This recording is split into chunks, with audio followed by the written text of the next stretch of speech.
महाशिवरात्रि व्रत कथा।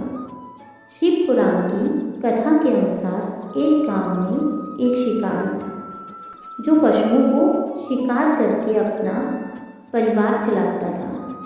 वह गांव के ही एक साहूकार का कर्जदार था। वह काफ़ी प्रयासों के बाद भी कर्ज से मुक्त नहीं हो पा रहा था। एक दिन क्रोधित होकर साहूकार ने उसे शिव मठ में बंदी बना लिया। उस दिन शिवरात्रि थी। शिकारी ने उस दिन शिवरात्रि की कथा को सुना। शाम के समय में उसे साहूकार के सामने पेश किया तो शिकारी ने वचन दिया कि अगले दिन वह सभी कर्ज को चुकाकर मुक्त हो जाएगा। तब उसे साहूकार ने छोड़ दिया। शिकारी वहाँ से जंगल में गया और शिकार की तलाश करने लगा। वह एक तालाब के किनारे पहुँचा।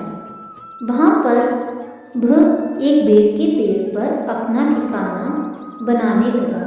उस पेड़ के नीचे एक शिवलिंग था जो बेलपत्रों से ढका हुआ था।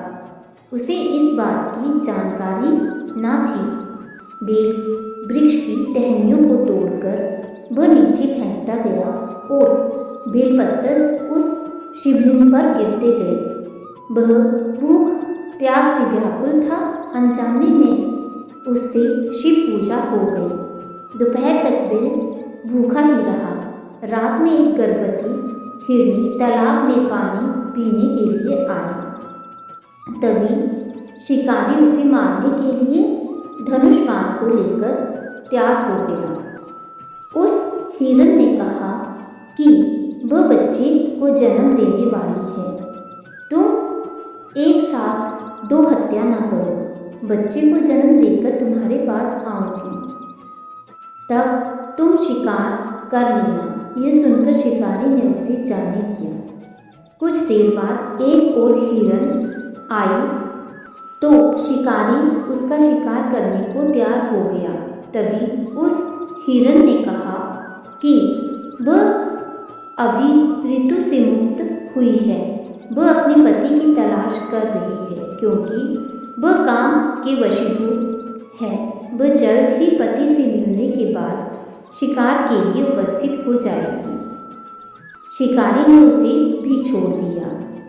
देर रात एक हिरन अपने बच्चों के साथ उस तालाब के पास आई। शिकारी एक साथ कई शिकार देखकर खुश हो गया। वह शिकार करने के लिए तैयार हो गया। तभी उस हिरन ने कहा कि वे अपने बच्चों के साथ इनके पिता की तलाश कर रही है। जैसे ही वो मिल जाएंगे तो वह शिकार के लिए आ जाएगी। इस बार शिकारी उन्हें छोड़ना नहीं चाहता था, लेकिन उस हिरन ने शिकारी को उसके बच्चों का हवाला दिया तो उसने उसे जाने दिया।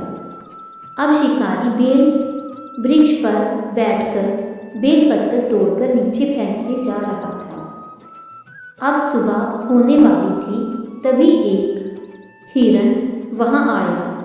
शिकारी उसे मारने के लिए तैयार था, लेकिन हिरन ने कहा कि इससे पहले 3 हिरन और उनके बच्चों को तुमने मारा है तो उसे भी मार दो, क्योंकि उसका वियोग सहन नहीं होगा। यदि उनको जीवन दान दिया है तो उसे भी छोड़ दो। परिवार से मिलकर तुम्हारे समक्ष उपस्थित हो जाऊंगा। रात भर उपवास, रात्रि जागरण और अनजाने में बेलपत्तर से शिवलिंग की पूजा के प्रभाव से शिकारी दयालु हो चुका था। उसने हिरन को भी जाने दिया। उसके मन में भक्ति की भावना प्रकट हो गई और वह पुराने कर्मों को सोचकर पश्चाताप करने लगा। तभी उसने देखा कि हिरन का पूरा परिवार शिकार के लिए उसके पास आ गया। यह देखकर वह और करुणा में हो गया और रोने लगा। उस शिकारी ने हिरन परिवार को जीवन दान दे दिया और स्वयं हिंसा को छोड़कर दया के मार्ग पर चलने लगा। शिव कृपा से वह शिकारी तथा हिरण का परिवार मोक्ष को प्राप्त हुआ।